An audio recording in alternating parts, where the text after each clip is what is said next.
이렇게 지금 이제 배속을 조정했습니다.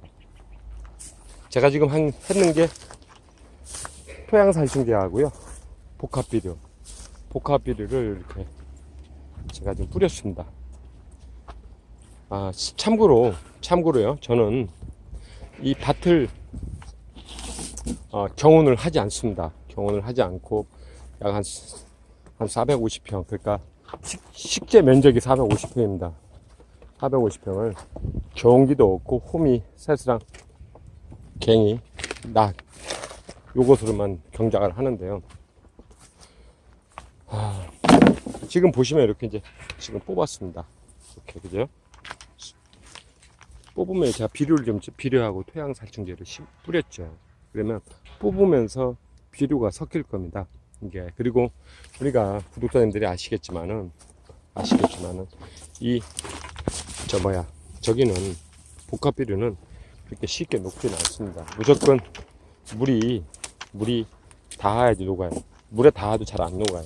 그래서 이제 제가 앞으로 한두 달 있다가 이것을 심게 될 건데요. 그러면 두 가지를 한 겁니다. 지금 뭐냐면 비료를 뿌렸고요. 그 다음에 토양살충제를 뿌리지 않습니까? 그러면 그냥 이 상태에서 그냥 면만 골라서 이제 작물을 심게 되는 거죠. 지금 보시면 또 하나 틀린 게 뭐가 있냐면 낙엽이 잔뜩 있죠. 제 영상을 꾸준히 보신 분들은 그 낙엽의 용도를 아실 겁니다. 왜냐면 퇴비를 이렇게 지금 여기 낙엽과 소똥으로 한 거, 그리고 음식물 퇴비를 이렇게 해놨는데 요거 이제 웃거름 줄 때 사용하고요. 밑거름은 절대 주지 않습니다. 밑거름 뭘로 하느냐, 지난번에 영상들 보시면 아시겠지만은 바로 생낙엽을 갖다 얹어 놓는데, 그러면 현재 상태 낙엽이 이렇게 되어 있습니다. 그죠? 어떤 건 더 부수기 된 거. 얘들이 말입니다. 얘들이 어떻게 되느냐, 내년 봄까지의 퇴비가 될 겁니다. 퇴비가. 그래서 지금 보시면 뿌리도 이런 상태입니다. 뿌리 보세요. 뿌리 좋죠? 보세요. 그러니까 일을 편하게 하는 겁니다. 일을.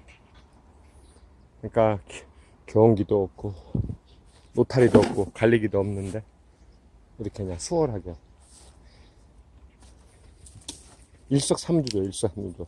그러니까 이렇게 뭐 한 몇십 평 이렇게 경작을 하시지 않습니까? 그러면 굳이 애써서 이렇게 뭐 노타리를 칠 필요도 없습니다. 그리고 제가 늘 얘기하지만은 이 낙엽을 넣어놓으면은, 제 땅 보셨죠? 호미도 안 들어가는 거, 꼭 깽이 아니면 안 돼요.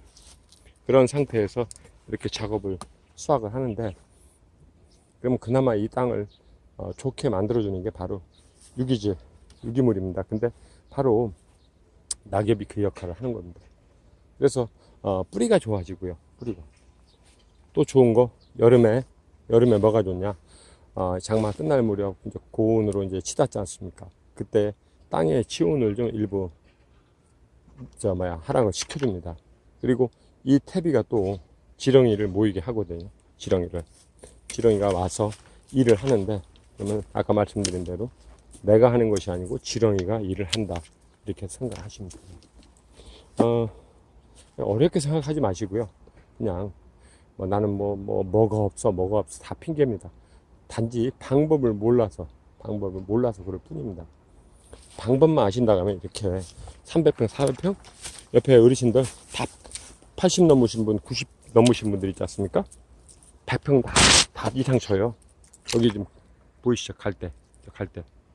이 밭, 제가 이제 몇 사람한테는 요거 갈대 일구는 거 방법을 알려드려가지고 이렇게 하는데, 그전에 여기 아무도 못 들어왔어요. 감히 여기에 트랙터 같다가 노타리 쳐가지고 해고도 다 빠져나갔는데, 제가 이제 이 방법 해서 지금 한 5분 정도 이렇게 경작을 하게 돼 있어요. 그래서 힘든 것이 아니고, 제가 지금 하는 대로 보세요. 이렇게 지금 수확을 할 때 비료를 던져 놓고 그렇게 했으니까 나중에 뽑고 나서 비료 던지고 또 뒤집어 엎고 그럴 필요가 없지 않습니까? 토양살충제도 들어갔고요. 지금 그저께 얼마 전에 영상에 분명히 그 얘기를 했는데요. 우리가 이제 꽃초대 같은 걸 뽑지 않습니까? 꽃초대를 뽑으면은 이제 퇴비가 썩지 않은 게 이제 퇴비가 뭉쳐 있는 것들이 덩어리가 있습니다. 중간 이제 고추와 고추 모종 사이에 그 덩어리들이 이제 고추대를 뽑아서 비닐을 걷고 또 돌출이 되지 않습니까? 그러면 그때 파리 새끼가 딱 알을 낳습니다. 글로 꼬이기 시작해요. 그래서 고추 비닐을 걷고, 그것도 하나의 방법입니다. 비닐을 멀칭을 걷어낸 후에 어떻게 하느냐? 토양 살충제를 살짝 뿌리십시오. 뿌리고 고추대를 뽑으십시오. 그 토양 살충제 한 평에 한 포에 얼마 하지도 않는데 그거 150평, 200평 이렇게 뿌려요. 살짝만 뿌려놓으면 어떤 현상이 있느냐? 10월달, 11월 초순까지 그 고자리 피해 이제 알을 낳기 시작하지 않습니까? 그래서 이제 그것이 마늘이나 뭐 다른 대파, 그리고 특히 이제 우리가 마늘, 양파를 많이 심지 않습니까? 거기에 강경한 피해를 줘요. 그래서 그 피해를 줄일 수 있는 건 바로 그렇게. 그러니까 그렇게 한번 슬쩍만 뿌려놓고, 왜냐면 가을비도 종종 옵니다.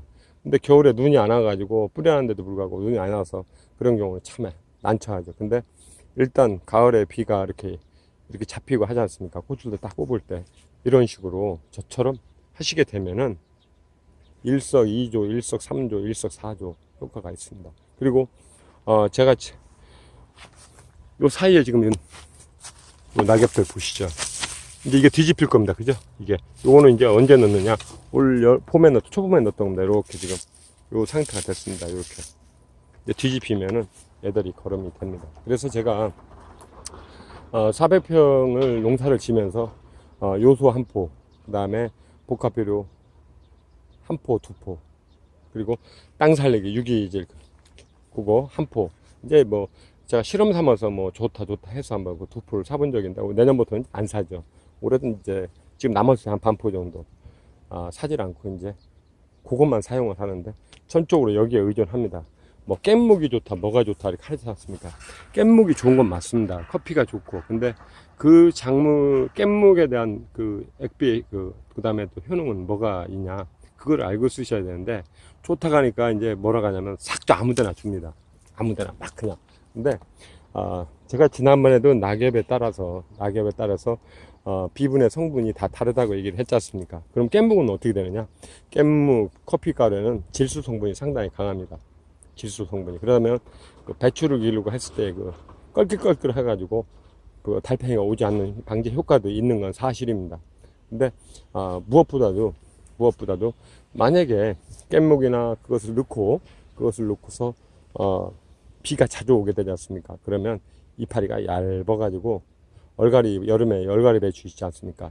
그런 식으로 커버립니다. 그럼 잘못하면은 그 또한 또 배추 농사를 망할 수가 있어요. 망칠 수가. 그래서 그런 성분에 대해서 내가 뭐 남들이 좋으니까 뭘 써야 된다 이것이 중요한 것이 아니고, 쓰는데 이 비료가, 이 퇴비가, 이 찌꺼기가 어떤 성분을 갖고 있는지를 생각해 보십시오. 엊그저께 비료를 줬어요. 또 깻묵을 또 줍니다. 커피가루 또 줍니다. 또 커피가루를 줬어요. 근데 또 요소 비료 터요. 그럼 어떻게 되느냐? 비가 주저 그냥 한 가을비 한 2, 3일 오졌으니까 쭉 배추 이파리가 낄쭉하게 얼갈이처럼 커버려요. 망한 거예요.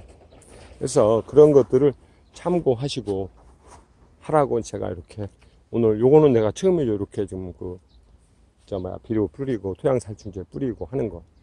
근데 이제 작년 같은 경우는 제가 이것을 심으면서 여기다 저기를 넣은 걸 보셨을 겁니다. 낙엽을 여름에 그 해외 갔다 오서 요걸입니다.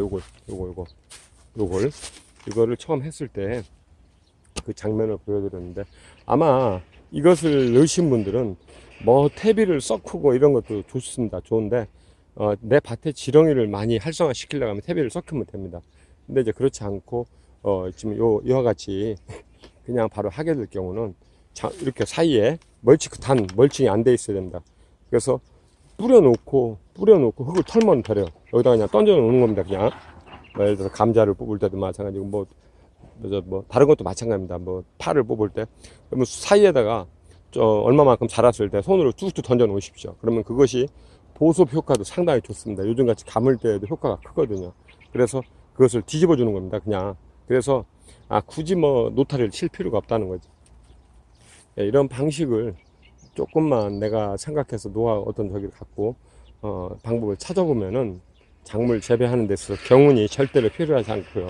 그냥 200평, 300평 농사 퇴근하고 나서 저처럼 그리고 아침에 잠깐 와서 들렸다 가면서 충분히 경작을 하고도 남습니다.